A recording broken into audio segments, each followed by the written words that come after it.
اعوذ باللہ من الشیطان الرجیم، بسم اللہ الرحمن الرحیم۔ حدیث عنوان بصری کا اردو ترجمہ۔ عنوان بصری سے یہ روایت اس وقت نقل ہوئی جب ان کی زندگی 94 برس ہو چکی تھی۔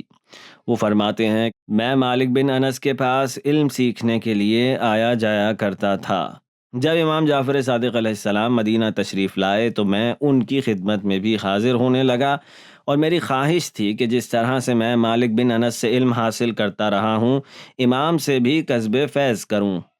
چنانچہ ایک روز امام صادق علیہ السلام کی خدمت میں گیا تو امام نے مجھ سے فرمایا کہ دیکھو، میں وہ شخص ہوں کہ حکومت وقت میری کڑی نگرانی کیا کرتی ہے اور مجھ پر بہت سی پابندیاں ہیں، لیکن ان حالات کے باوجود میں شب و روز کے اذکار و عبادات وغیرہ جاری رکھتا ہوں، لہٰذا تم میری عبادات میں رکاوٹ نہ بنو، اور جس طرح سے تم علم حاصل کرنے کی غرض سے مالک بن انس کے پاس جایا کرتے ہو، اسی سلسلے کو جاری رکھے رہو۔ میں نے امام کی بات سنی تو میں بے انتہا غمگین ہو گیا، اور اسی رنجیدہ حالت میں اپنے گھر لوٹ آیا، اور اپنے دل میں کہا کہ اگر امام مجھ میں کوئی خیر دیکھتے تو مجھے اپنے پاس جانے سے اور مجھے خود تعلیم دینے سے محروم نہ کرتے۔ پھر میں مسجد رسول میں چلا گیا اور سلام پیش کیا، پھر اس کے بعد میں گھر لوٹ آیا۔ اگلے روز بھی میں نے روضہ رسول پہ حاضری دی، 2 رکعت نماز پڑھی، اور پھر میں نے عرض کیا کہ اے میرے اللہ، میں تجھ سے دعا کرتا ہوں کہ امام صادق علیہ السلام کا دل میرے لیے نرم کر دے، اور ان کی وجہ سے میرے عقل و دانش میں اضافہ فرما دے، تاکہ میں صراط مستقیم پر بخیر و خوبی آگے بڑھ سکوں۔ اس کے بعد اسی غمگین حالت میں اپنے گھر لوٹ آیا، اور مالک بن انس کے پاس جانا میں نے ترک کر دیا، کیونکہ میرے دل میں امام صادق علیہ السلام کی محبت پیدا ہو چکی تھی۔ پھر بہت دنوں تک سوائے فرض نماز کے میں اپنے گھر سے باہر نہیں نکلتا تھا، یہاں تک کہ میرے لیے صبر کرنا بہت مشکل ہو گیا۔ جب میرا دل غموں سے بھر گیا تو ایک روز نماز عصر کے بعد میں نے اپنی عبا اوڑھی، جوتے پہنے، اور امام صادق علیہ السلام کی زیارت کرنے ان کے گھر چلا گیا۔ میں ان کے گھر پہنچا اور آواز دی، خدمت گزار باہر آیا اور پوچھنے لگا کہ کیا کام ہے؟ میں نے کہا کہ امام کو سلام پیش کرنا چاہتا ہوں۔ اس نے کہا کہ امام تو عبادت میں مشغول ہیں۔ اس کے بعد وہ واپس اندر چلا گیا۔ چنانچہ میں دروازے پر ہی بیٹھ گیا اور انتظار کرنے لگا۔ تھوڑی دیر کے بعد وہی خدمت گزار واپس آیا اور کہا کہ برکت اور رحمت کے ساتھ گھر میں داخل ہو جاؤ۔ میں گھر میں داخل ہوا اور امام کو سلام کیا۔ امام نے سلام کا جواب دیا اور فرمایا، اطمینان سے بیٹھ جاؤ، خداوند عالم تمہارے گناہوں کو معاف فرمائے۔ میں آپ کی خدمت میں بیٹھ گیا۔ امام نے اپنا سر جھکایا اور بہت دیر کے بعد اپنا سر بلند کیا اور فرمایا کہ تمہاری کنیت کیا ہے؟ میں نے کہا میری کنیت ابو عبداللہ ہے۔ انہوں نے فرمایا کہ تم کو تمہاری یہ کنیت راس آئے اور خدا تمہیں کامیابیاں عطا فرمائے۔ اے ابو عبداللہ، یہ بتاؤ کہ کیا پوچھنا چاہتے ہو؟ عنوان نے کہا کہ اگر اس ملاقات میں سوائے اس دعا کے جو ابھی آپ نے فرمائی ہے اور کچھ حاصل نہ بھی ہو تو میرے لیے یہی بہت قیمتی اور گراں قدر ہے۔ پھر آپ نے سر اٹھایا اور فرمایا کہ تم چاہتے کیا ہو؟ عنوان نے کہا، میں نے اللہ سے یہ دعا کی تھی کہ آپ کے دل میں میری محبت پیدا کر دے اور آپ کے علم سے مجھے بھی فیضیاب کرے۔ مجھے امید ہے کہ اللہ نے میری دعا کو فوراً ہی قبول کر لیا ہوگا۔ امام صادق علیہ السلام نے فرمایا، اے ابو عبداللہ، علم صرف یادگیری والا کام نہیں ہے اور صرف پڑھنے سے حاصل نہیں ہوتا، بلکہ علم تو ایک نور ہے، اور اللہ جسے چاہتا ہے یہ نور عطا فرما دیتا ہے۔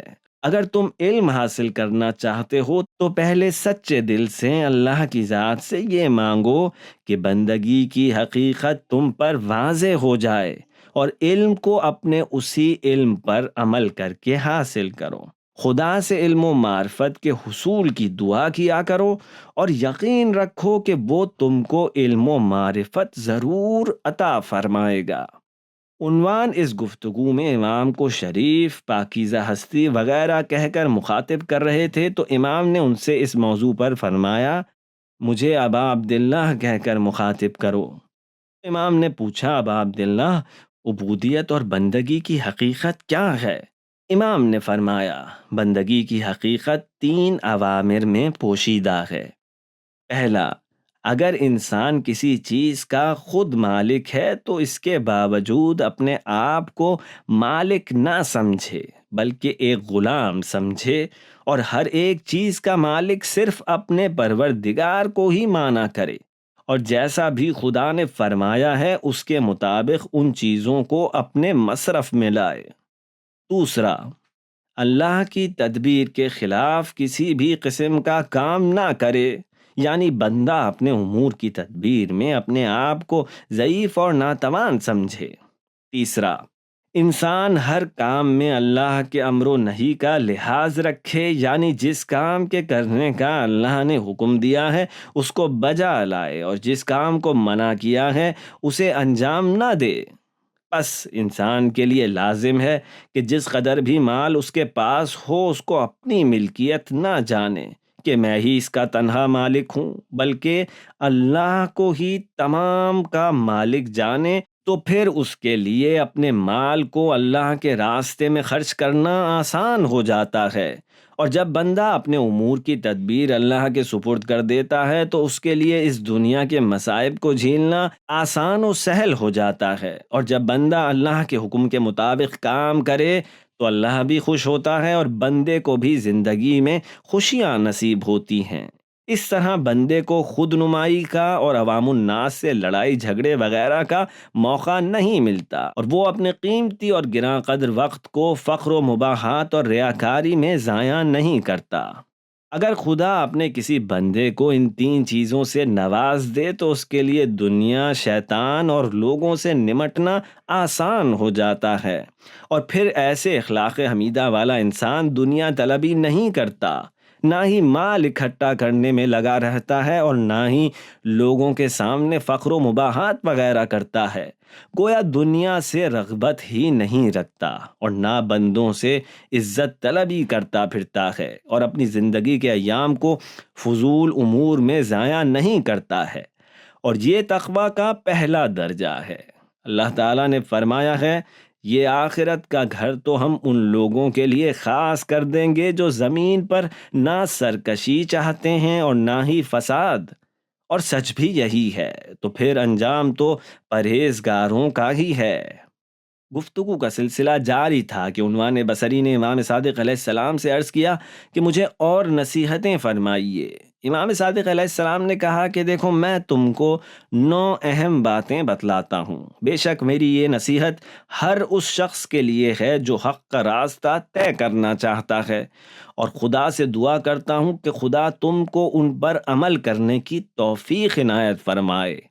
ان میں سے 3 کا تعلق نفس کی ریاضت سے، 3 کا تعلق حلم و بردباری سے، اور 3 کا تعلق علم و معرفت سے ہے۔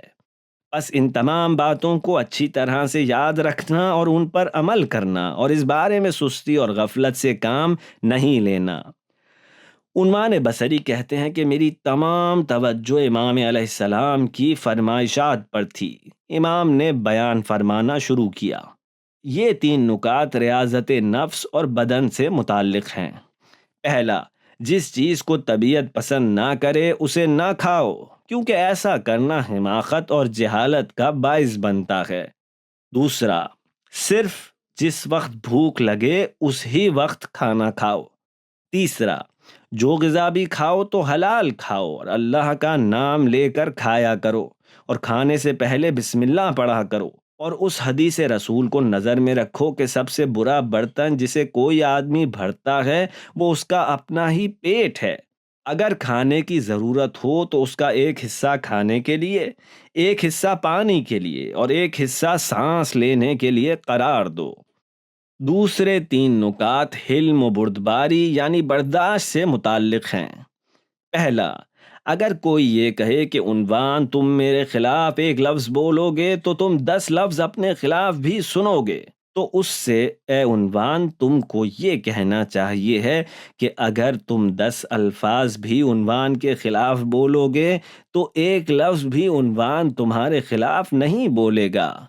دوسرا، جو تمہیں برا بھلا کہے اسے یہ کہو کہ اگر تم سچ کہہ رہے ہو تو اللہ مجھے معاف کرے، اور اگر تم جھوٹ کہہ رہے ہو تو اللہ تمہیں معاف کرے۔ تیسرا، اگر کوئی تم سے فحش گوئی یا تمہیں گالیاں وغیرہ دے رہا ہو اور تمہیں خوب برا بھلا کہہ رہا ہو تو اس کے باوجود تم اس سے اچھی بات کرو، اسے نصیحت کرو اور اس کی خیر خواہی چاہو۔ اور آخری تین نکات علم اور معرفت سے متعلق ہیں۔ پہلا یہ ہے، جو کچھ نہیں جانتے ہو اس کے بارے میں علماء سے سوال کرو، لیکن توجہ رہے کہ تمہارا سوال کرنا امتحان اور اذیت دینے کے لیے نہیں ہونا چاہیے۔